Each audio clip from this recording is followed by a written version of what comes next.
Okay. Oh, that first slide.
Live. I think we're live. Live. All right. Do it. Hello, everybody. We're back. It's a beautiful Monday morning in Chicago. It's a little cold out today. It's a little cold out. Little A week ago today, we had 6 inches of snow. It was howling wind. Then it's pretty nice out today. Right. But I mean, you were at a football game on Saturday. It was 65 degrees. yeah, but it's no longer. You know what? I couldn't decide if I should go. Oh, here we come. Shirtless with the gun show. No, I wasn't going shirtless. I couldn't decide if I should go with a jacket or just like a pullover. The yellow fleece from Old Navy. I went with the pullover only. And here's the craziest thing. Went to the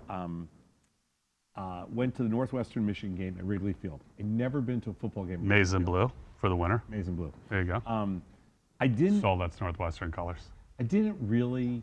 I wasn't expecting it to be 99% Michigan fans. I thought can't believe there was that many Michigan fans. it was crazy. Crowded. And I get my seats, and who's there? But every ex-trader from the floor of the SIBO. Oh, that went to Michigan? Oh, God. Is within like is within like 3 or 4 seats of me. I could start rattling off names. I'm sure I got most of them. Oh yeah. It's also like a lot of our old friends. It's a who's who. Yeah, it's a who's who, and so that was pretty funny. And Good game. Great game. Yeah. So did you think about this? So for anybody who watched the game, when I was there the last time, I'm like, wait, this is kind of freaking me out. They covered the Cubs dugout. Like there is no Cubs dugout. Yeah, it's kind of weird. Because one end zone goes towards right field and the other one goes into the Cubs dugout. So No. yes, it does. No. Yes, it does. Go back and watch the video. 100%. You cannot see the Cubs dugout. The visitors dugout you could still see because the players were in front of it. You can't see the Cubs dugout, but It's not there. It's not where It's where the end zone. It's right there. There is no dugout. They covered up. no. Okay. The Cubs dugout was like, I would say it was probably on about the 40-yard line. I can't believe we're gonna have to make a bet on this. Oh. If you want to make a bet on this, I will say that you can. We'll go back and watch the video. You cannot see the Cubs dugout. I'm not saying you can see it. I'm saying it's about the 30. It's covered up. They would run into it. I know, but it's about the 30-yard line. It's not the end zone. Is my point. Not the end zone. And what they did is they also put grass. Stop. Behind the Cubs dugout are seats. Yeah. If the Cubs dugout was at the 30-yard line, they took all those seats out? They took every seat out? No. No, the field goes the other way. Okay, I'm telling you, We're I was going there. on. I was right behind the Cubs I've been dugout. to the games. No, okay, go ahead. Continue. I've sat. It goes the other way. No, the I have field goes east-west. The field goes north-south. Field goes east-west. Well, then they moved it. The field goes north-south. Well, then they 100% moved it because the I've been to Wrigley Field 100 times. Okay. field goes I've east-west. sat- Go ahead. I'm sorry. Not for a You don't know your directions anymore. I sit in like section 124, 126 every time I go. This was I was in like section 128. We'll go look at YouTube I'm right video. We'll behind look the at YouTube video after Oh this. my God. Go ahead. Continue. I can't believe you're even questioning this. I can't believe I can't believe it. you have no taste buds and now you have no sense of direction. Okay, go ahead. Right. I unfortunately ate breakfast before I went to the game. So by the time I got to the game, The food stinks there anyway. I know, but it kind of missed the hot dogs. It stinks. Really? You can always knock back a hot dog.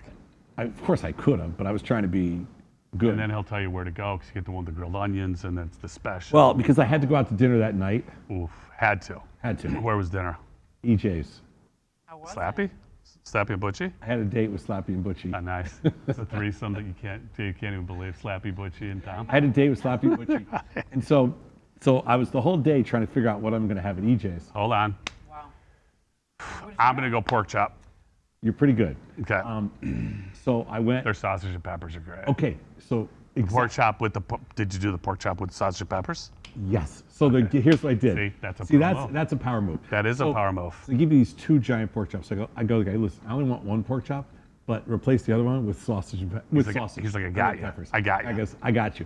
One of the greatest dinners I've ever had.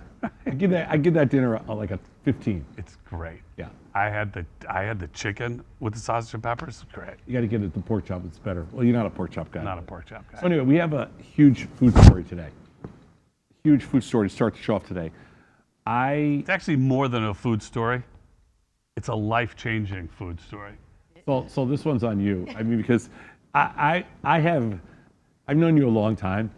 I have almost never been more impressed Yeah. Oh my than the video you sent me on Friday night. I mean, This is Saul sends me a TikTok video on Friday night, and I explained to her how important food reviews in cars are to me. Right. It's like, I spend a lot Food of time. reviews in cars. They're all in cars. Yeah, it sounded like you That's said the memo. food reviews and cars. You don't care about car reviews because people will send No, you car like reviews. I watched food reviews in cars. Got the memo. I watched this guy, It's Luke. not real unless it's in the car. It's not real unless it's in the car. Unless you're in the front seat of your car. Like I watch Wayne Dang, Eat, Drink, Be Mandy, Luke Foods. These are my guys. Like I've watched 1,000 of their videos. On TikTok. So now Saul So had never had chicken parm before. right. And people were appalled. Appalled. Couldn't Being believe- the two of us at the top of the appalled list. Yes. they I was couldn't appalled. believe I had never had a chicken parm. So of Straight course, either as a sandwich or as an entree. You've never done either. oblige. There we go. What's that? You've never had it as a sandwich or an entree. No, I had never had it Right. at all. Yeah. And I went to what's supposed to be the best place It- for It's vodka very chicken good. parm. They're kind of started the vodka chicken parm movement. Okay. Yeah. First of all, I get in there. My daughter's like, "Mom, it's cash only. It's cash only." It's true. Used to be. They take credit I cards now. don't carry Now they cash do. Right. whatsoever, It used to be cash. So don't even try to assault me because I don't carry cash. I just don't. But I was like, okay, then I'm screwed. Let me just walk in and see if I can maybe Venmo Yeah. someone there. No, no, and they- they can pay for me. they Anyway, changed about a they year do ago. Take it. Yeah. Yes. So they changed it, so that's great. So they do take card. So I was like, perfect. 20 minutes. 20 minutes. Worth the and whole the thing. place is crowded. Yeah. Always crowded. I was like, wow. I mean, it was probably 6 p.m. 20 minutes it took me. You eat some Italian cookies while you're there. Yeah, I Maybe get an Aaron I chicken. actually, you're talking about cash I knew only. that what was coming was going to be Worth it. substantial, so I Talking- didn't want to spoil my. And talking about cash only, I actually bought a guy a sandwich because he almost started crying when they said it was cash only. He didn't have any cash. I said, I got you. I said, just pay. He looked at me. He's like, what do you mean? I said, just pay it forward. Just buy somebody a sandwich. Yeah, I'm like, right. I couldn't let this guy because it is. Right. All right, But so you get luckily this- they've changed. So you get this nice So I get this £1.50 sandwich. newborn baby Yeah. and go to my car, and I tried it. Was your daughter in the car? My daughter was in the car. Sometimes you pick the daughter up after, but go ahead. Sometimes Well, you can get through the because sandwich. anyway. I go in my car and I proceed. I said, I have to make this video for my bosses. My daughter was like, what? Why? Why do they want to see you eating a sandwich? I'm like, well, you'll see. So I sat down and I did the video on TikTok, and I can officially say that it changed my life. Of course There we it go. did. Not There the we go. video, the sandwich. It's a life It really was delicious. Yeah. But it really is ginormous, and it For a it non was for a non-eater, actually- for a For a non-eater, I it's mean, a I've big eaten sandwich. it like 100 times. Right. And it's not a problem. it's huge. I know, but I've eaten it like, I'm not going to leave it. It's very, very, Nobody ever ate very half. substantial. Yeah. Anyway, so I shared it with my family. Everybody loved it. Though, to be fair, when I got home, it was already kind of cold, and it wasn't as good as when it was warm. That's why So you eat. That's it's- why That's you why eat you it eat in in the the car. Something you need to eat. Will you play right the away. video? Go It's on ahead. video. I don't know that we have it. Yeah, we have video. Oh, here you Here go. we go. Oh, okay. There it is. Oh, that does look big, bigger than your head. I know you can't hear the music, but I decided to play with Impossible Theme Bum, bum, bum, bum, bum, bum, bum. because I See, need to eat that home. And as Courtney correctly pointed out, impressive you're doing this with a white jacket on. Yeah, well, it's That's either confidence or ignorance. that's half then right I there. was like, That's half. That's half. I couldn't eat that. Did Andrew half. finish it? And, Yeah, for sure. Has he ever had a chicken parm sandwich? yes. Okay. What'd he say? Every guy's had a chicken parm sandwich. He said it didn't travel well, Mm. but he liked it, of course. All right. I mean, he's a guy. I mean, again, that's I'm it. just going to tell you that I'm going to take credit for bringing the chicken parm sandwich to Oh my Chicago God. 35 years ago. I But- can't. I can't. I can't. Who? Okay, So tell just me say the yes. story. Here, just bow, nod, bow and nod, and just say, "You're right. You did." Go ahead. When we opened, Tell- when we had that fast food Italian restaurant, like in the late '80s, we introduced the chicken parm You're sandwich. saying that was the first place in Chicago? Yes, Okay. Hold on. We're just going to go to the phone. Hold on. 100%. First chicken parm sandwich There was in a Chicago. chicken Vesuvio sandwich. I love chicken Vesuvio. That is from Chicago. No, I know, but the chicken Vesuvio sandwich at Rico Benny's is, people think it's life-changing. It's really good, but they had that, but they didn't have chicken parm. And I also got Art of Pizza to start chicken parm and Is it good? Okay, parm so sandwiches. it says it originated northeast, so it's your hometown, Yeah. from Italian immigrants and became a popular staple in a restaurant serving Italian-American cuisine by the 1950s. Sure. Okay, you want to know what? Here we go. Here's a good one. Yeah. You'll know this. You'll be surprised. You'll actually get this. Ready? What was Frank Sinatra? He had multiple favorite Chicago restaurants. The top two.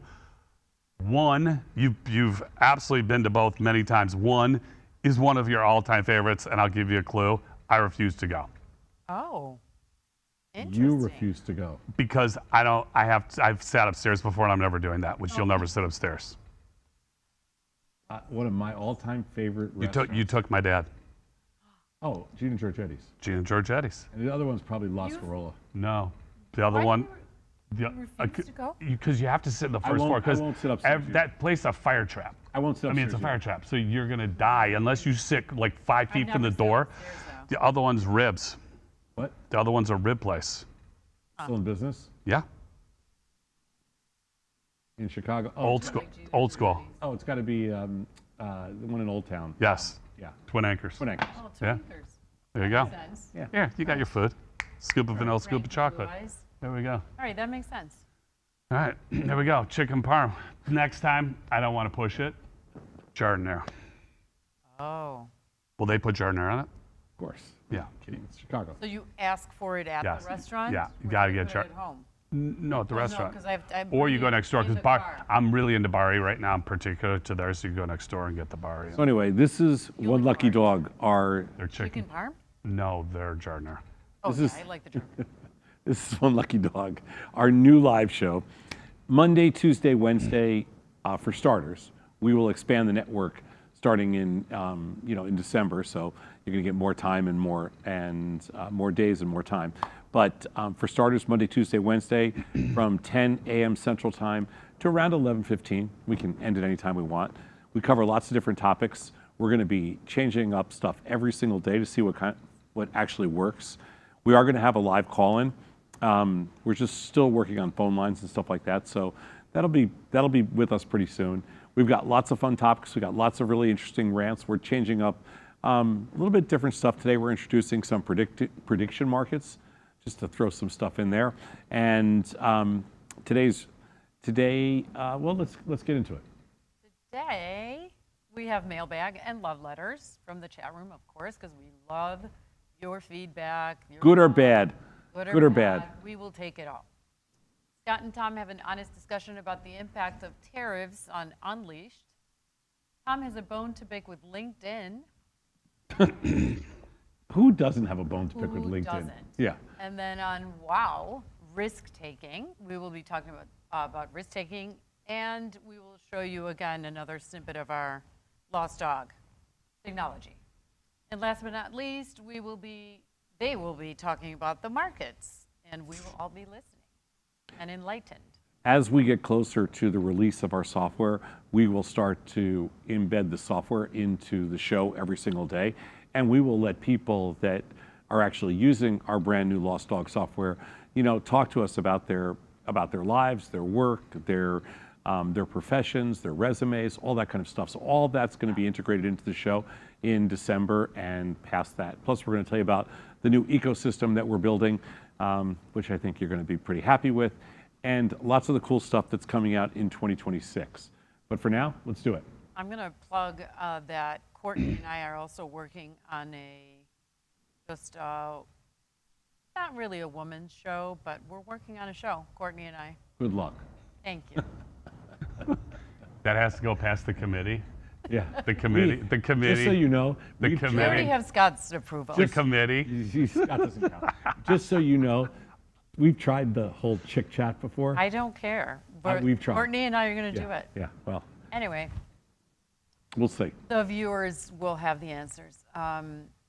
Okay, so the first up on Mailbag, we have looking back at your time as a manager, what are the psychological qualities that your highest paid employees had that led to their outlier compensation? I'll go. Who wants to take it? Well, let me jump. I'm not sure I was ever a manager of Yeah, I was anybody, going to but say, let me start here. It's a really interesting question. When I read this, I had to think about it to say, typically the roles that we had in the trading world, so you had customer support, you had devs, there were marketing, there were a couple different, when I say customer support, the account opening, banking, et cetera, et cetera.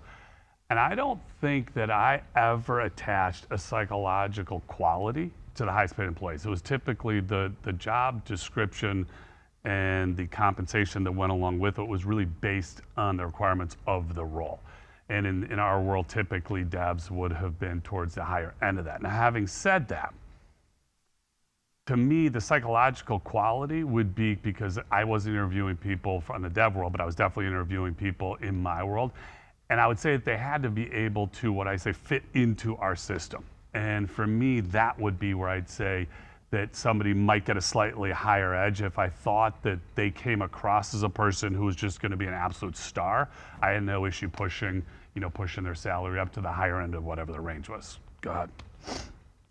So I don't think I was ever like truly a manager, and I didn't do a lot of interviews over the years. I did a fair share, of course, but I tried to get myself out of that part of the business for a long time. But there's no question to me that this is a topic that's super interesting for me, because first of all, I shouldn't say the most important thing, but one of the most important things for me is the ability for somebody to articulate anything. Like people without a certain skill set, because I always equate being able to articulate things with being able to write things. Like being able to express yourself and being able to explain things is something that in an interview, some people are, they can be awkward.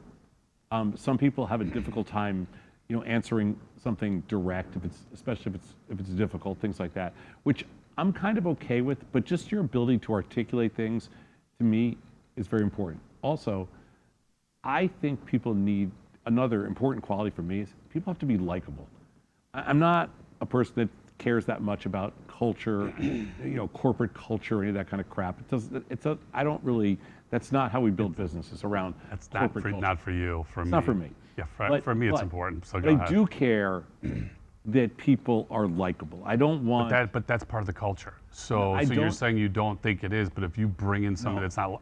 Well, what is it then? It creates... It's a cancer in the clubhouse. Correct. I try you not have to hire... fit the culture of that specific That's company. right. So And you every don't company define it is as culture because for some reason that's a word that you don't like to use because you think it's too public. I do. Right, I get that. But that's exactly, in my mind, that's exactly what that is. Do they fit? Okay, so does somebody fit into the team mentality? That to me is culture. And for you that not culture. Okay, so we're just is it then? disagreeing on the word. Okay. We're Right, disagreeing on semantics. semantics. I will Correct. explain. To me, culture is being willing. Like, I don't think you have to have a keg of beer open, or you have to take everybody out to dinner every night, or you have to be their best friend, or that kind of stuff. I think you hire likable people because that's important, and you hire people that are willing to accept any challenge. For me, challenge is culture and nothing else. And one of the reasons we've been very successful over the years is because we have focused on challenges more than we focused on culture. Okay, we're saying the same thing. We're going to have to agree to disagree here. You and We're I. also going to get into it you and I later agree. on. Oh, yeah, we're Because going to get into it later talking on, but about also it. I think, and all of this assumes, okay, that you're smart and you have reasonable know-how. Of course. Okay. Obviously. Or that There's an assumption there. the reasonable know-how, or you present yourself in a way that we believe you're a quick learner. But the and you can question pick it here up. is, what leads to outlier compensation? And outlier compensation is a combination of articulation and performance. likable and willing to accept. But it's challenges. also performance, and for me, because I could say I've done You don't I've done know more it's salary. performance. You don't know it's Well, performance. it's the No, potential. not when we're Right. originally hiring somebody, but somebody who's been with the firm for a while. You could see people that do this, and you could see people that do this. Why do the people do this versus this? Because they show the aptitude, the performance, etc. Go to the next one. Do you think the current job market has shifted to give all the leverage to employers? Well, I'll jump on this one. I'm not going to say all because I would never say it's 100%, but I would say that a majority of it. I have a daughter going through this process right now, and out of college in May in New York City, and it is insane. How hard it is for her, and she's in a difficult field, but how hard it is. And in my mind, it's 1,000% in her case in the employer's hands. But I do believe in a tighter job market, it's just natural. It's the flip side of when we had a high demand and low supply, then the employees had the upper hand, and now it's flipped, and now businesses, no question, have the upper hand. There is no question to me. There's no question to me that the job market is very cyclical, and meaning the leverage moves back and forth. The leverage goes from the employee to the employer, and the job market will flip back the other way. And so the leverage is always very cyclical. Right now, the leverage, no question about it, is with the employers. It's a tight job market, especially for young people, and the leverage is with the employers. But that's not something that is that's something that's cyclical. That's something that's not like something brand new. Like when I got out of college, the leverage was all with the employers. And throughout the last couple of decades, it shifts. A few years ago, the leverage was with employees. Huge. Now the leverage is, Yep. and huge in one way. It Huge. got too much in favor of the employees, and now it's gone back to the other side. When we built the concept behind the technology for Lost Dog, it's basically, our goal is just to focus on worker fairness and to kind of make, we're indifferent to where the leverage is because we just want to provide context. And I really do think that's the important thing. But right now, And sure, it's not something that we can not we Right, you anybody, can't none of control us it. can control this. The market is what the market is, and right now the cards have flipped in the favor, of employers. so you can't control where the leverage is, but you can control how you Approach it. operate That's right. And how you approach inside it. that world. That's right. So that's what we're gonna do. Let's go to some love letters A love letter. from the chat room. We are far apart in our politics, but I recognize your heart and purpose. Good luck in your new adventure. I am rooting for you. That's nice. That's nice. Thank you. Yeah, I get that all the time. We do not stray from controversial topics like everybody else in the world that wants the world to be a gray place. We're okay with a little discourse, whether that's political discourse or whether that's any other kind of discourse. We're contrarians. We have a lot of things to say about a lot of different things. I have spent the last 15 years before we started this at Tasty arguing, everything from politics to just every topic imaginable. Everything. We've argued. Everything. And I think, you know what? There's not enough open discussions. There's not enough discourse. We've become essentially so binary now, and it's not good, and the whole learning how to debate, learning how to have discussions on things, learning how to just, I don't know if it's learning how to do it. I think it's people being open to it. being open to it. Fine, whatever. Just being open to it. And unfortunately, it's a dying art. I think we are just, as you said, we're becoming binary, and people, it's either you're with me or you're against me. Yeah, which Period. is stupid. And, Yeah. Period. End of story. And it is. It's silly. So appreciate it. We're rooting for ourselves too, and we're rooting for you too. Yes, we are. Next, love your mission. I'm just looking for 10 million. That's all. I like it. That's very fair. I think we can help you with our mission. I'm not sure we can help you with the 10 million. Maybe we can get a piece of Maybe. it, but go for it. Yes. Love the objective of Lost Dog, but your true goal is to become a Robin Hood type leader, taking from overcompensated CEOs to facilitate redistribution to employees. Admirable, but next to impossible to accomplish. I love the challenge of we can't do it. That's, I think, been my biggest motivator over the last 25 years, people saying you can't do it. And you can do it up to a point, but you can't do it. Maybe we can't, but we're going to give it a good shot. And along the way, we're going to have a lot of fun, and hopefully people learn a lot. And maybe we can, start to chisel away at it. That's right. We have been told, We can't do it for everything. Scott and I have been working together since the 80s. We've been told along the way we can't do basically everything that we've wanted to do. I will agree there are certain things we can't do. We cannot open an Italian restaurant. We can't find gold in Mali. We're really not good at certain investments that we've made over the years. The list is too long to even mention. But when it comes to building our own businesses and doing things that people said were impossible to do, they said before we built Thinkorswim that it was basically you're getting into a space where A, nobody trades options, and B, you guys are way behind everybody else. And that turned out to be... It was a cute idea, but you're never going to go anywhere. Yeah, right. Stupid name, cute idea, but no chance. And they were wrong. At Tasty, you guys know nothing about financial media or digital media or streaming or any of that kind of stuff. And so the idea that you can compete and build anything off that is ridiculous.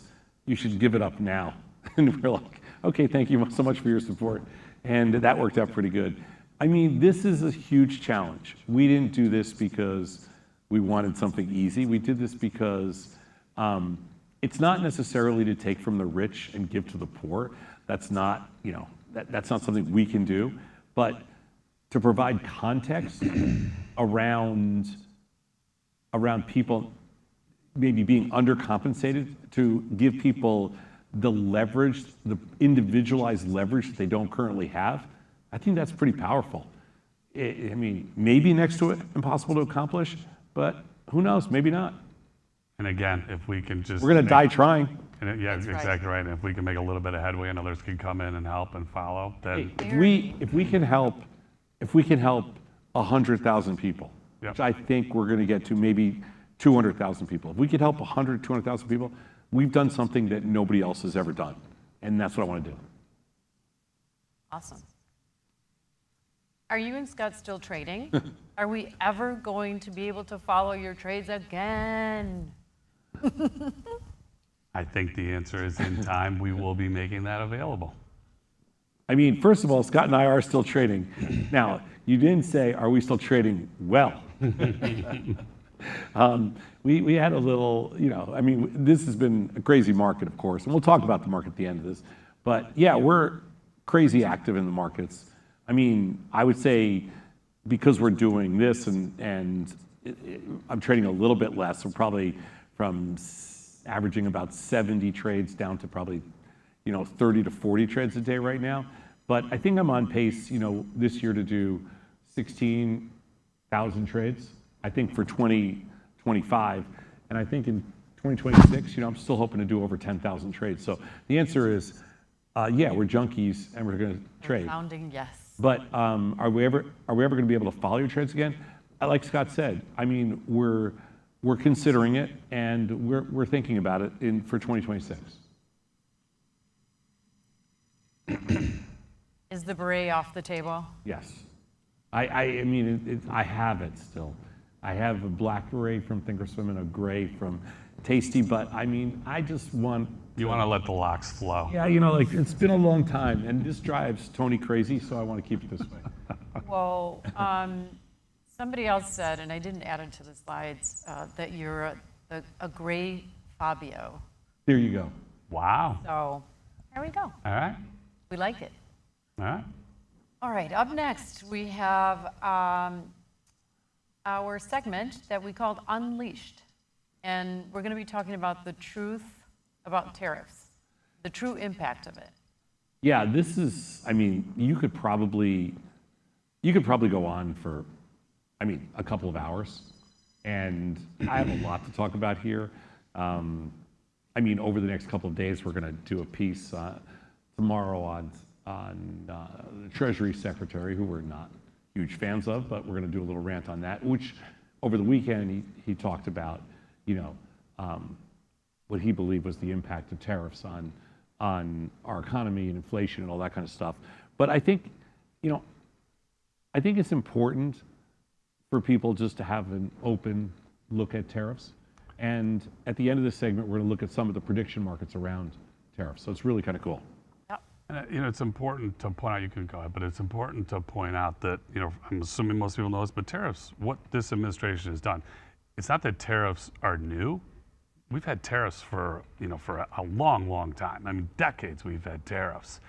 It's the way that this administration has gone about them that I think has created so much uncertainty. And then I think a lot of confusion. So I think that's, as we work through these, I think that context is critical, because it's hard as a business to know, is the tariff on, is the tariff off? As a customer, am I paying this, am I not paying this?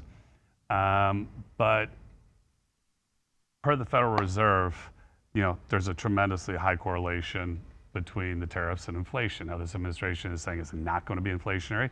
It's going to be interesting to see, now that the government is back open and we start to get to see market data, is it or isn't it? When you talk to people on the street, prices are a lot higher. If you listen to the administration, everything's coming down.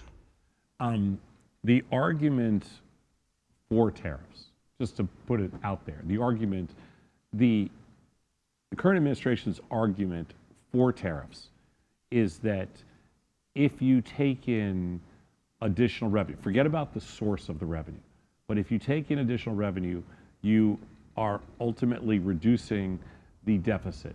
If you reduce the deficit, you will lower inflation. That's the simple argument. It's not a very complex thing.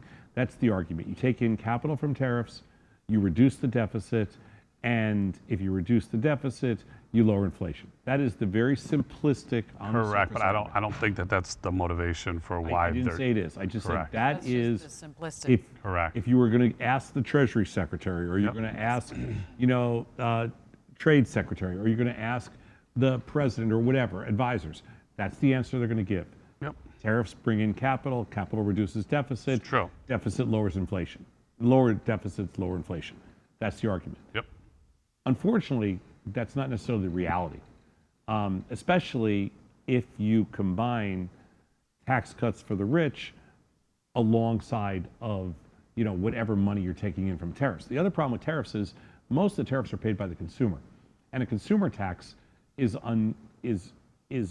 definitely weighted towards it's not weighted towards the rich. It's weighted towards people that are a little bit The lower end. it's a of lower the- end tax. Correct. So, and Can you go to the next slide? the problem, and one of the big issues right now, is that, again, talking about the confusion, businesses, I think, from what I have seen, what I've read, is that businesses aren't sure whether these are staying on. So should they raise prices? Because they don't want to have to raise prices to then just lower prices. That's a whole different topic. So, but a lot of businesses have been eating the tax, but that's going to come to an end if these continue very shortly. And I believe that the majority, will be pushed on to us. Here's a slide that shows, everybody can see this. This is, and by the way, this is information from Federal Reserve. So the consumers bear most of the tariff costs. It's the majority of the tariff costs are consumer, fall on the consumer. But there's another problem with the way tariffs are being implemented this time. There's no consistency, and there's no mechanics, there's no process. So just like Scott said, the problem isn't the word necessarily in the word tariff. The problem is it's the way that they're being implemented, which is completely arbitrary and open to whatever political favors, open to whatever, who says the nicest things, who gives you the best gifts, who does the most. There's no mechanics to it at all. There's no process. There's no predictability. That's right. Nobody knows what's going to happen in the future. Can you go to the next slide? Yeah. So it's like we kind of talked about before. tariffs are a stealth tax. I mean, there's no way around it. Everybody pays it. It is. That's why they were offering to give back some money, like $2,000 for if you make less than, I think it was 100,000 or something like that.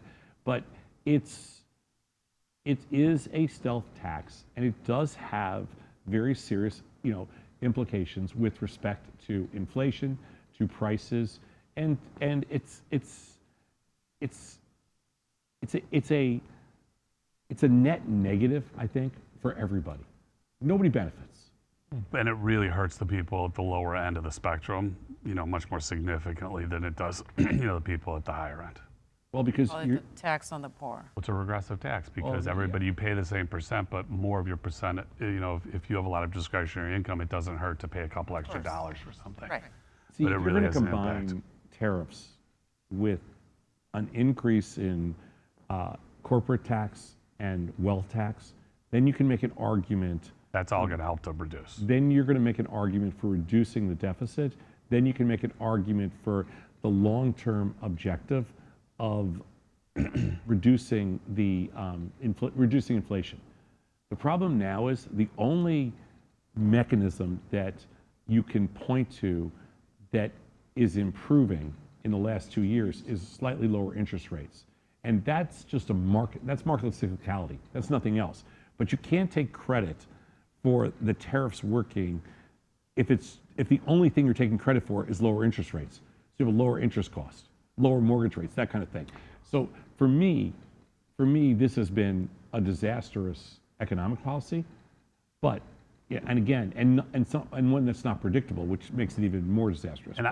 And we have the country has definitely taken in a lot of money.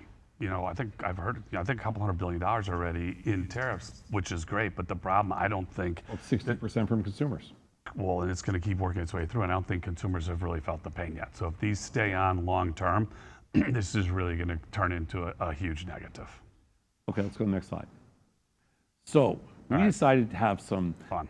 From now on, when we do this Unleashed segment, we are going to introduce a little bit of a discussion with some of every day, with some of the prediction markets, because one of the things that's happening now in the marketplace, and this is all changes in the last couple of years, is that there are event-based markets and there are prediction markets out there. And so things that we used to say, oh, what do you think the chance of this happening? Now you know. Now you actually know. And we're not gonna there's a bunch of different prediction markets out there. So I just threw these up there. I don't want to get into, because we're not trading them per se. We're just going to show you here. So just some neat stuff. And it's fun because if you're not sure, as to Tom's point, if you're not sure, you go, hey, wonder what the probability of this is. And if you've never looked at prediction markets, as Tom said, there's multiple sources out there. It's amazing how good they are. I mean, it really is amazing. And remember, these are binary. They're tradable, but they're binary. So it's, will it happen or not? So, and then, so just for example, will Trump create a tariff dividend in 2025? The answer is 7% or 7 cents, meaning if you were to buy that, you'd pay 7 cents, and if it happens, it goes to $1. Now, it might fluctuate in between. It's tradable. It's tradable, so it might go to 10 or 12 or 15. You could sell some, but by December 31st, either it happens or it doesn't, and it's going to go to $0 or $1. So it's 7%. So anybody thinking that they're going to be getting a check, it's 93% against, 7% in favor. Will Trump create a tariff dividend by March 31st, which is really interesting. So give him another quarter, and that goes up to 30%. Still not great odds, but a lot better. You're 4xing the 7. And they're not putting a specific number on this either. It's just saying a tariff dividend, right? Oh, well, because how else? Remember, when any time you take in money, whether it's a corporation, government, whatever it is, the only way you can really pay it out back to the consumer is through some form of a dividend, a check, whatever you want to call it. Or lower taxes. Well, you could, but that doesn't. People don't think about that the same way. You can't spend lower taxes. Yeah. What's the next one? Okay. Will Trump remove 10% blanket tariff in 2025? And again, these, to me, it's interesting because I would have guessed it was a little bit higher, but it's 11%. Well, there's not much time left in 2025. I understand. You still got 6 weeks. Yeah. He can make quick decisions. The U.S. tariff revenue up in Q3 of 2025, and that's 97. There's no question. We're not. That's not for debate. I'm surprised that that's not 99. You know, because we're definitely taking in a lot of money. It's just a question of ultimately who's going to pay for it. And then, will Americans receive the tariff stimulus check by December 31st, 7%, which is the same thing as above, which is the the tariff dividend. I mean, these are we don't get to choose what markets. These are kind of the five. Yeah, we didn't create these. These are the five tariff markets that are out there that have some kind of volume in it. But the cool thing about this is when we talk about stuff every day, we're going to show you the actual odds now, because I think that's something that, we've always been a proponent of. Hey, don't tell me what you think is going to happen. Tell me what the market is. Right. Here's the market. Here's the Everything on this network is about the market. It's like, we used to do that when we built Tasty. Don't tell me what you think a stock's going to do. Tell me what the expected move is, because that's already priced in. Don't tell me if you think they're going to get rid of tariffs, or you think they're going to pay a dividend. Just what is the actual number? Right. There you go. 30% by March. All right. All right, what's next? So we have on Bad Dog, professional networking or digital begging. Digital begging. What do you think, Mr. Tom? Are you a digital beggar? Sosnoff? Are you a digital beggar? I hope not. I'm not. Are you no. a digital beggar? Absolutely not. I don't think I am, but this is interesting because this is a little bit of a rant we put together. So I've had a LinkedIn account for a long time, but I didn't know my username or password because I didn't want to deal with it. He says that very casually. No, I'm not kidding. Maybe 10 years ago. So if you don't know what your username and password, then obviously you weren't using it. So you had an I account. used it. Right. Yeah, I had an account. So there was a woman working with us in the past that was on the marketing team. She's like, Tom, you really need to be, it was Tracy. And she goes, you really need to have a LinkedIn account. And because there's a lot of people that are trying, blah, blah, blah. You have 300, 500, whatever, people that are trying to connect with you. It's like, okay, so I'll do it. And then I never looked at it once for 10 years. When we started Lost Dog, I'm like, all right, we're going to try. I've never really used We had LinkedIn, to but reset since, the password. yeah, you I get had it. to start over again. So I've spent a lot of time on LinkedIn recently, and I have found a few old friends, some good, some bad. I have messed around with their user interface, which drives me absolutely insane. I think it's I agree with you. I think one of the worst I've ever used. Absolutely one of the worst. Terrible. I think there's a few 100 million people on it. It's a crazy number. Now I don't have the paid for version, I don't know. but I think you only need to do that if you're looking for a job or something. It's more of a social network than it is anything else, but whatever. So I've got my experience, but I guess most people, that is your vehicle. So this is a show about, about working, about building up confidence in what you're doing, about learning, how to present yourself differently. This is a network that's really focused on building your value and teaching you how to build wealth over time. So I think LinkedIn's an important part of that kind of digital network, right? So here's a little bit of a discussion we wrote, a little bit of a rant today. Do you think LinkedIn is effective networking? Well, I have news for you. It's not. I'm Tom Sosnoff, and I have a bone to pick with job seekers who have turned professional networking into digital begging. Let's say what nobody else wants to.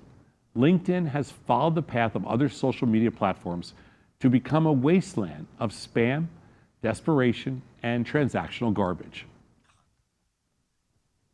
But here's the uncomfortable truth. LinkedIn isn't the problem. We are. We've turned networking into cold calling with a college degree, and we're shocked when nobody responds. You know exactly what I'm talking about. The connection request followed immediately by, I see we share similar interests.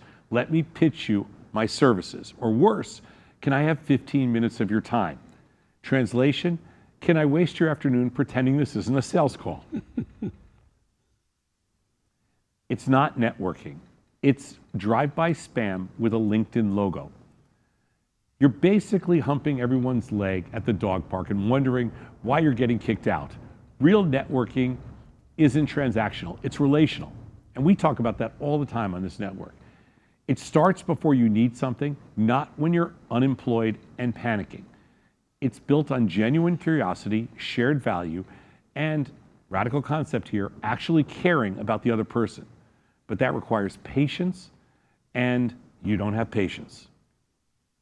You have desperation and a quota. Here's what actually works. Personalize your outreach. Engage with someone's content before sliding into their DMs. Be human. Talk about shared interests, not just business opportunities. Show up when you have something to offer, not just when you need a favor.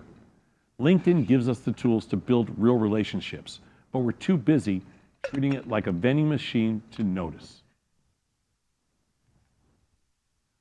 When you spam people with generic pitches, you're not just hurting yourself, you're ruining LinkedIn for everyone. Genuine opportunities get buried under mountains.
To raise money when you need to raise money. It's a lot easier to raise money when you don't need it. So raise money when you can, not when you have to. And that should go for kind of like everything we do in life. Do stuff when you can do it. Don't do it when you have to do it. It becomes really expensive if you have to do it. Well, it becomes Even if you expensive can and do it. it becomes nerve-wracking. It puts a lot of unnecessary pressure on you. Everything you do, like just do certain things when you don't have to do them. You know, when you need to do something, it's more expensive. It's emotionally more draining. It ties up way more resources. And now it's easy for us to sit here and say that because a lot of people need stuff. But building relationships and networking is kind of what this entire network's about. And it's been super important to us our entire careers. We're always networking, always. Always. You never know. You never know. Like everything we do is in our little network, in our world. That's it. Just have a little fun. That was very good. Agree? We're going to move on to our words of wisdom, and we're going to be talking about risk taking. And I know everybody wants to hear your pearls of wisdom, both of yours. Well, this is a really important segment for us because we decided to hit you with the big one to start the week off, which is risk taking. And I don't know, I would think that this is an area that on paper, we should shine because we've been risk takers from the get-go and not always the best at that, that's for sure. I mean, we've learned the hard way many times, but the concept of risk taking to us is so important to wealth creation, to personal growth, to confidence, to almost, is there anything in life, that, there's certain things that I wouldn't do, like bungee jumping. Yeah, thanks. We can get into that later. Do you know my bungee jumping story? No. No, yeah, I did it because he said it's amazing. You go do it, and he said, "I buy, you fly." Literally, he'll pay for it, and I did it. We'll talk about that later. Then he didn't do it. No. He I never never said was I would. going to. But Oh. then when I did, I don't and, bungee jump. and then I did it, and it was like it wasn't great. He's like, "No, you got to go forwards now," because I did it backwards the first time. He's like, "It's way better." I'm like, "What do you know about which way is better? You're never Like, gonna I'm do not this." going in a Shark Tank in water. I did that too. The cage Like, diving. there's certain things that I don't. I do. did. That's Did another the one. cage diving too with the great white slamming into the cage. Oh, wow. Yeah, Yeah, that I was don't do crazy. that. So my question, what I'm going like a safari where the lion jumps on your Yeah, car. I've done that on your too. car They when- didn't jump in the car. for But sure. what I like to ask people, because I over the 25 years of talking on the retail side to, people trading, I can't tell how many times I got the comment of, I don't understand risk. I don't even know like what is risk. And I just ask a simple question. I said, we have risk every day in our lives. There's risk to getting out of bed in the morning. And I just ask That's this. not what you consider. No. But I asked the question, do you look both ways when you cross the street? They go, of course I do. I said, well, then you understand risk. I said, because if you didn't understand risk reward, you wouldn't look. Correct. So it's not that complicated to say you got to look at the risk and say, is the risk associated, with whatever you're doing? Does it make sense? Would you not wear a seatbelt? That's a tough question. I do. Somebody who's going to remain That's nameless why I asked. figures out the way to jerry-rig the car so it doesn't beep. And that, to me, for as smart as you are, I've said this a million times, you're the dumbest person I've ever met. The fact that you refuse to wear a seatbelt. I agree. It is literally a second. What is this? How long? I Done. don't 1 like second. it. It's And very. it's not uncomfortable. It's uncomfortable. Why? It's restraining. I don't like it. It just makes me. I don't like wearing a seatbelt. I didn't say I'm a genius. Like I don't do certain things. Like when I ride a bike, I don't wear a helmet. When I go skiing, I don't wear a helmet. I don't care. Yeah, but you don't do that because you weren't raised that way, and then you're like, it's not cool. Like, I'm not gonna wear a helmet. That would be the answer. I don't do a lot of stupid things like that, but that's one of the things. Do your kids wear helmets? Yes, Yeah. for sure they do, because they were. And They So wear wait, so- seatbelt- and they wear seatbelts, why would you not? Did you Anyway. put them in a car seat? of course. You think I had You a- thought about it. you think I had a say in that? That's true. I had no say. It wasn't like Yeah, not wearing a seatbelt. If you're going to take anything away from the show, please do not let it be that. Yeah. Please wear a my wife would be seatbelt. like, she's like, listen, You do what you I want to don't- do. I don't care what you do, Right. but don't ever come home if the kids are not with you or if something happens, Or if I get a photo of them not being in a car seat. in a car seat. Yeah. Or wearing a helmet. So, and again, the critical piece here in the comment is the importance of probabilistic calculations. Well, that's the first. So we put this risk-taking piece together. The first piece I thought of was, like you talked about crossing the street. I don't. But that's but it's not- innate. that's You not- know to look both ways because that's how you were raised. I think you still do look both ways, or you don't do that either. You just walk on the You just walk. Did I tell you about? Right. Did I ever tell you He's about? not answering. Did I ever tell you about the? Not good. So I got a seeing eye dog Oh my God. named Gus when I was like 22 or 23. I put my name on this list for dogs that fail the Like the test, the last test. The last the test. training or whatever. So I got a golden retriever because I was on the list for like a year, Aw. and I got a beautiful golden retriever that failed his last test to be a seeing eye dog. And they don't tell you why they fail; they just give you the dog, or you pay whatever a small amount of money. So I got the dog Gus, and he was greatest dog. He listened. He was just the best dog. I couldn't figure out how he failed the test. And then one day we're standing there, and we're just at the corner, and he just runs out in the middle of traffic. And I'm like, okay. But here's the beautiful thing. He looked left, and then he looked right, and and then still what? ran. and then ran right out in the middle of traffic. He had no idea what he was looking for. That's why he failed, which I understand that now. But he looked both ways. So you haven't answered the question. You do look both ways. Yes, I do. Okay. But probabilistic assumptions or looking at life in a probabilistic lens is extremely important. Something we've spent the last 25 years, literally the last 25 years, and before that was personal, but the last 25 years publicly, building technology and talking about the importance of understanding probabilistic calculations. You cannot accept risk without understanding, what your probabilities of success are. we have made a lot of really bad investments over the years, but we also knew that most of those investments were risk 1 to make 10, or risk 1 to make 20. But with 80% or 90% chance of failure. 95% chance of failure. losing, or 90% chance of losing. Like, you have to be able to at least put that, put that calculation, understand that. If you're gonna risk $20, okay, to make $1, you have. It better not be 50-50. It better not be 75-25. Well, it's the other way around. I'm sorry. If you're gonna risk $1 to make $20, then you're gonna have a 5% chance. Correct. And that's how life works. So I know the answer for time. Did you ever see the movie Free Solo? The guy, he climbed El Capitan without ropes. Oh, I think I did, yes. And they did imaging of his brain, and he's like missing the part of his brain that we normally would have, which would tell us like, don't go do that. He doesn't have that. So think about like that person.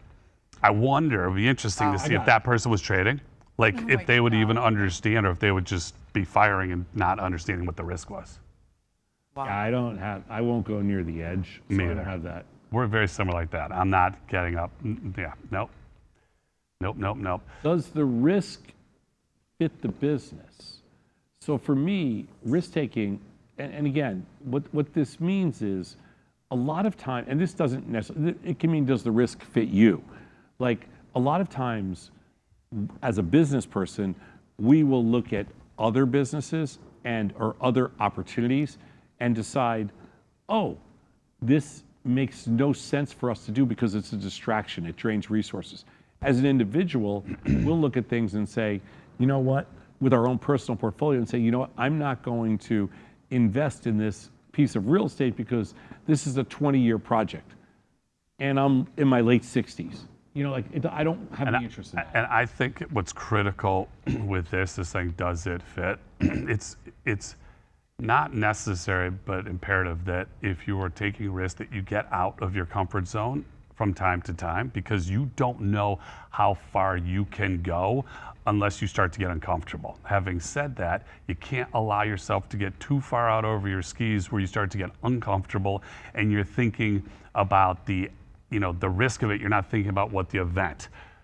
Years ago, we were playing, we had the opportunity to play we were gambling with Michael Jordan. And I just remember at this point, he had so much money and there was a bet, and he didn't even, the game was you were just 1, 2, 3 drop, like you were in or you weren't. And we didn't even say 1, 2, 3, he just put the cards in his pocket, meaning he was in. So before everybody else said, he just said, I'm in, because now he's making you think, do you want to play for whatever the money is in the pot? And if you're playing for more money than you're comfortable playing for, you're thinking about the money, you're not thinking about the action. Well, the average person runs into that problem when they're playing blackjack and you have like your max bet on the table, and then you have to decide whether you want to split or double down. That's right. Yeah. And you're going, I don't want to split or I don't want to double down because this is my max bet. Now it's 2x max bet. Right. So it's you have to be willing to push yourself so that you can get uncomfortable, but not to a point where you're so uncomfortable that you're paralyzed. I don't think that's what this means here. Does the risk fit the business? Is it appropriate? Is it a distraction? And is it appropriate risk? Don't do things that are distraction. I have found that a lot of people fail when they're building businesses, and a lot of people fail when they're at certain jobs because A, you try to include too much stuff, or B, you try to do things that are outside of your scope. In the lane. I'm not suggesting that you should ever back away from taking risk. I'm just saying sometimes the opportunity to take that risk doesn't make sense. That's all. Let's go to the next slide. Understood. So this is very similar to that last piece. How do you allocate risk as a percent of business? And this is a much broader question, but also as a percent of your personal things. Like, how do you allocate personal risk? Like, how much risk should you take personally, and how much risk should you take in your business? Outside of whatever your core business is. And that's a very personal, it's very subjective. You can't say that just categorically this is what the amount should be. It's what's comfortable for you, and depending on how much risk you're willing to take. But it has to fit your personal risk profile. And I will say, talking about risk fitting within a business, you're a lost cause, so forget you. But I'll recommend to everybody else, and for sure, go home and find this movie called General Magic. It's about Never heard of it. so it's way over your pay grade. My mind was blown when I was watching this movie. It was the iPhone before the iPhone, but it failed. And all the brilliant people that worked on this, and their timing was off. But watch the people that came out of this movie. I'm sitting here watching this going like, this is unbelievable. It was a who's who of people that sat around trying to come up with this concept. It was amazing. Wow. General Magic. That's your homework. Magic. I will. A lot of people over allocate. We've talked about this many times over the last, decade or 2 decades, which is when genius fails, it's Great book. always size. When genius fails, it's always you got too big and your size got out of control. How do you allocate risk individually is you allocate within reason. How do you allocate risk as a percent of business? It's within reason. You never risk the core. You never risk kind of your core, whether it's principal or whatever your basis is. You never risk that. You never risk your core business, and you never put everything you're working on at some jeopardy. It's very rare that people do that and they're successful with it. It's okay to pivot, but just be careful how much of your business you allocate towards certain risk. I'm never suggesting stepping away from risk, but it's just like allocating in a portfolio. Pick a percentage, whether it's 1, 3, 5, 7, 10, 15, 20% to allocate to different things. I don't care, but you're never allocating more than, let's say, 20% or 25%. That's it. How to diversify risk-taking versus the core business? Thank Yeah. you. I mean, this is all along the same lines of risk taking, but yeah, how do you do that? Because you're usually, and when I say core business here, it's also meaning yourself. How do you diversify risk taking versus basically, what you're really good at? I think that can become blurry at times, and it's everything's only, blurry. but it's in hindsight, it becomes very clear. But again, mine, you use your instincts, and they tell you whether or not, hopefully, if you have good instincts, and it's going to tell you whether or not you're taking an appropriate amount of risk. And if you're really uncomfortable with the decision, that tends to tell me that it's probably not the right idea. I just had a conversation with somebody who was talking about buying into a business, and I was listening to him. And after a half hour on the call, I said, okay, let me ask you, what are you looking for me to tell you? Because as far as I'm concerned, you've already made the decision to do it. Right. Well, they're looking for you to validate it. Well, at the end, I went through and answered some things. I said, why don't you think about it for a couple days? Let's talk a couple days later. And we talked a couple days later, and he did it. And I said, to me, it was just obvious that he was going to do it. He just needed, again, a little bit of confirmation, affirmation, just saying, is this the right thing to do? Yeah, that's a little different. So first of all, again, never step too far away from your core as long as that's what you really like. And for individuals, you never want to step too far outside of, your comfort zone. It's very easy to say you just have to, it's a personal, you have to make good decisions, all this stuff. But people that don't take risk are not comfortable making decisions about taking risks, diversifying, moving away from the stuff that they're comfortable with. It's very hard to do.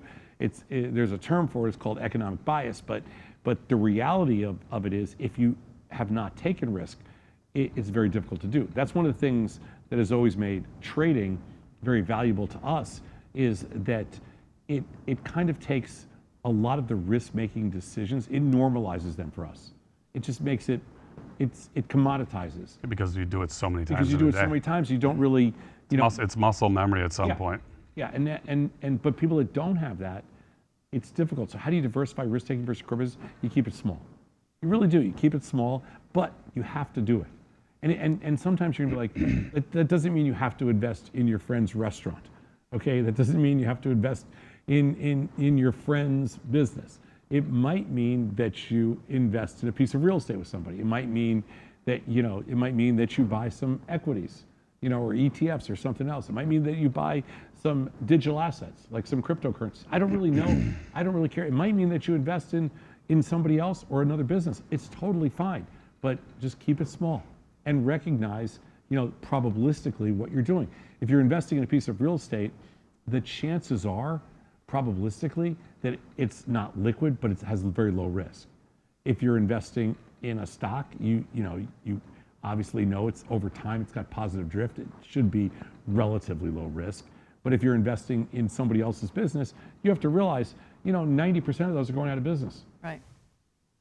no matter how good the story sounds. By the way, They always sound good. everybody's They always got sound great stories. Everybody's got great ideas. Everybody's got great suggestions.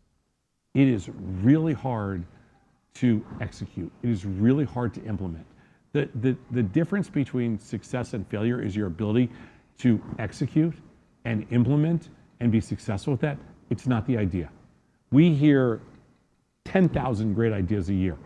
It's all about being able to take those ideas and make them work, and that's not easy. Not easy. So what if the risk taken doesn't work? Then what do you do? Well, Then what? hopefully you Told have. you not to get married. Hopefully you've taken calculated risk to the point where you understood that if that didn't work, again, I go back to the baseball analogy, you got 1 or 2 strikes, not your third strike, you're not out of the game. And you figure out how to pivot and get back to it in some way and figure out why. Hopefully you learn from why it didn't work. And if you're still staying on that path, come up with another way to go at the problem, and hopefully the second time gets it done. I mean, clearly if it's something that you're doing on your own and you want to give it as much time as possible, sure, try to figure out ways to extend duration if it doesn't work at first. But also, you have to be okay with cutting bait. You have to be okay with at some point, you're just calling it. I gave it my best shot. One of the things that we've done really well over a lifetime of this stuff is not adding too much good money after bad money. Yep. And you can, it's pretty easy to do that. Well, because a lot of times people's egos get in the way and they say, well, course, you this don't is wanna lose. this is a great idea. I'm not giving up on this. And you should have given up on it a long time ago. So Like I said before, pivoting is totally cool, and pivoting and buying extra duration is cool, but as long as that doesn't risk your core, correct. whatever that is. Okay, so every day we include a piece of technology that we're building from the new Lost Dog software into these discussions. And we have some really cool pieces coming up. But when you plug in your resume or your work history or just whatever you want to tell us about yourself into the new Lost Dog software, what you're going to get is essentially a two-sided market and a historical salary trend that will pop up on the screen. And you can adjust the dates. I think this is like a 5-year that we're looking at now, but you can do it much shorter term. Like it could be a 1 year, it could be 3 years. Okay, but this will pop up and you'll basically see the width of the marketplace for whatever. This person here is like a revenue director, okay? And that could be, but in the revenue director in the world of fintech. And that can mean a lot of different things, but there's no other details on this. But you can see kind of, normally, like we'll take into account inflation and about 50 other indicators, meaning certain trends in different industries and certain salary trends, inflation per industry, or not inflation, but just the cost of jobs in different industries, and some move faster than others, some actually contract a little bit, some expand a little bit. All of that's represented in a historic salary trend. So you can see if what you're pursuing is at least has some Positive drift. yeah, it's got some positive trajectory. It looks good on a graph. You can see the two sides of the market. If you're above the top, okay, you're in a good situation. If you're below the bottom, you got some work to do. If you're somewhere in the middle, you still have some upside, and you should know that. And this will pop up on the screen. It's kind of really cool. All right. We didn't get a chance to get any calls today, but we will move on to Market Talk. Yeah, we're still working on a brand new phone system here. So, Yes. and by the way, if you're wondering where we're broadcasting from the north side of Chicago. And This is our own brand new production facilities, and I think you're going to be impressed with what kind of both this facility and then all the technology that's on its way, coming very soon. So let's take a look at what we got market-wise today. Okay, You know what? I'm gonna. In the meantime. let's go this way. make sure- So while we were on, SPOOs were down 27. They're now up 5. There you go. Nasdaq's up. That's a pretty big move. Nasdaq's up 68. And I think most of this was on the heels of Google. What do you think, Warren Buffett? What do you think was last trade? So Warren Buffett is interesting to me. That Be nice. oh no, I'm a Warren Buffett fan. Okay. I'll tell Because you. if you want to talk about longevity, we talked about longevity and how critical longevity is. He's, Yep. I mean, So- he's it. So Yep. I'm a I Warren mean, he's Buffett. been doing this for whatever 70 years. Million years. I'm a Warren Buffett fan because of longevity, Longevity. and I respect that probably more than anything else. And when I say that because I know how hard it is. First of all, I know how hard it is to do something for 20, 30, 40 years, and then I also know how hard it is to be successful. And sometimes, like in Warren Buffett's case, it took him a couple decades to be successful, really successful, and then it took him, a couple more decades to blow the doors off. So I am impressed. But I think it's really interesting to me that you have a 90-something-year-old who, when a stock is at a multi-year high, and it's just It's rallied, all-time highs. But and it's just rallied $50. Yeah. That you would say something to the effect of, "Oh, now it's time to buy Google," especially for somebody like, somebody like him who rarely touches kind of like, here, he usually buys stuff when it's on its butt. And Google, for the longest period of time, was trading in like I want to say, it got down as low as about 150, 140 something. This is just a couple months ago. Yeah. And now it's 290. It's essentially doubled. So in the last couple of months, Google's doubled, and now he's buying it. I thought it was interesting last night. I saw on the overnight session, it was trading around 290. It dropped back down to about 286 or something. Then I saw it got up to like 293 or 294 today. I have found that when Warren Buffett does stuff like this, the first move is not a fade. So the first day, it's generally not a fade. Where's it trading right now? Under 288. This is 288. It 288. traded up to like 295. Yeah. The first move is usually not a fade, meaning the day one. I think this is what happened when he bought, I want to say UNH was the last big one that came out publicly. And UNH was trading around maybe between, because I was trading a lot of UNH, trading like between 278 and 288. And then it got up to, 314, continued to rally up, and then eventually stabilized a little bit. And UNH is a stock, but UNH is a stock that came down from 650 down to under 300. Yeah. Google, on the other hand, went from 150 to almost 300. So this is rare for him to buy something on the high end of its range. He usually doesn't hold these that long. I feel like the first day it's too early to short it. And I'm a little bit short Google right now before today. A little bit short. I'm short some 295 and 300 calls. But I am going to get short Google in another day or two. Okay. Because I don't think this has the same, I don't think this is like a UNH play. How does he acquire? Because it's about 7 ballpark. I'm not saying exact number, but I think it was around 5 billion, like 4.9 or something. Whatever. So about 17 million shares. Yeah. So how does he go out? How long do you think it takes him to acquire that? Probably, Because he gives that as a bid. yeah. Somebody's No, work. no, some- no, it's- there's no bid. Somebody's working an order. So part of it's probably done in dark pools, and part of it's done through. I'm guessing he uses probably one, institutional broker, and that broker probably goes out to the street and I mean, I don't know what the average daily volume. I mean, I think this is really high today. It's traded 31 and a half the million average daily shares. volume is less than that. Most Less than days, 17 million. So if you're trying to buy a day's worth, it's got to take you a couple weeks to acquire that much stock. I don't know if it takes a couple weeks. I think you can acquire. I think a lot of stock. Google's at the top end of its range. I think you can acquire Google. People. I think there's, and you got to remember, you think about it, how long it takes to acquire Google. There's also people at Google that are like, you know what, I don't want to take the stock. I mean, you've been in this situation where you've sold stock in companies we've owned that are public companies, and you have to give up A lot.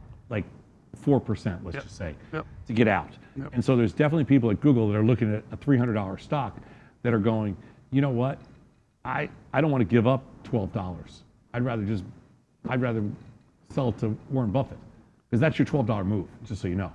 So like I bet a lot of that stock was crossed with employees, with management, If you worked there and Warren Buffett was coming in, would you sell it? in a heartbeat. Oh my God, it'd be a dream. I mean, not all my stock.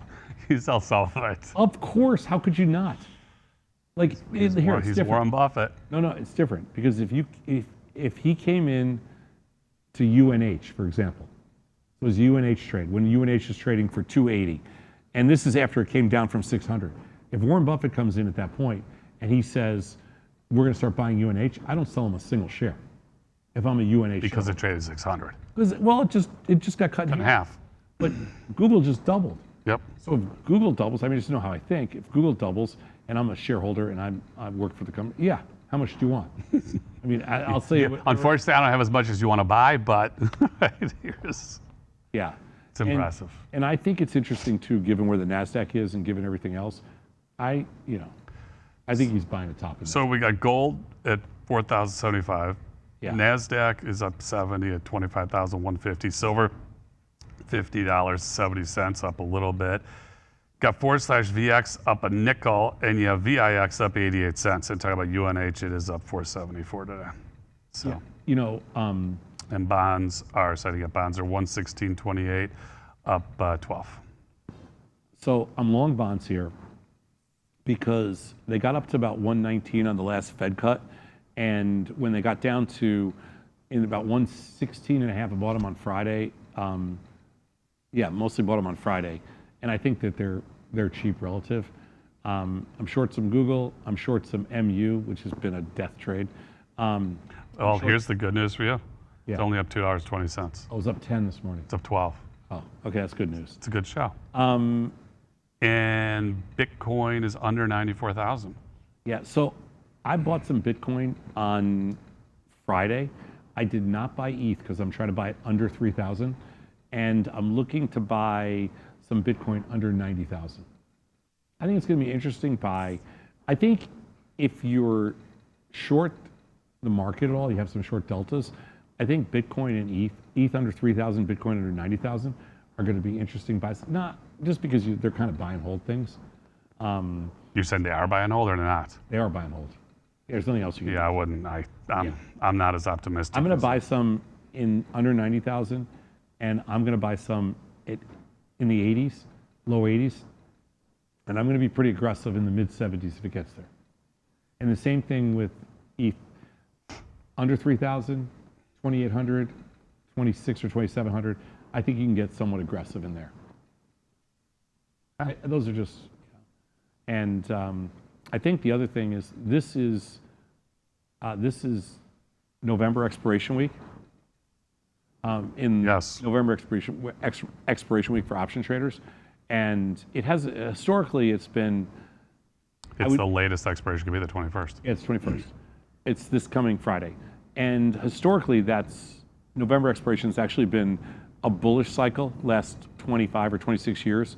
It's been up like 2/3 of the time going into expiration, but before that this could be a pretty volatile week. If you notice this morning, the tape action was crazy. They were Crazy. moving around. It was so skittish. Yeah. Like they were moving 10, 15, 20 points like this. Last night, I was trading a little bit of S&Ps and they were up 40. I didn't sell them there. I sold them up 13. And then Much better sale. Yeah, then they were 40. But then at one point they were down 30 today. Yep. Now they're up a little bit. It's kind of a pretty wild market here. Like we said before, Scott and I remain active in the markets, and there's a reason for that. A, it keeps our risk tolerance in play. B, we want to show the importance on this network over time of building up, a portfolio, taking risk, diversifying, all the above. Well said. Well said, and we're right on time. Where we go? An hour and 20 minutes after we start. We're beautiful. I'm Tom Sosnoff. He's Scott Sheridan. She's Sol Espinosa Suarez. I'm getting it good. And we'll be back tomorrow, 10 a.m. Yep. If you tell people about One Lucky Dog and about Lost Dog, you're really helping us out. The more people that watch the network, the more important it is to us. And obviously it helps us grow. And that allows us to do a lot more stuff. So tell everybody you know, and we'll see you tomorrow. Thanks so much. Have a good day.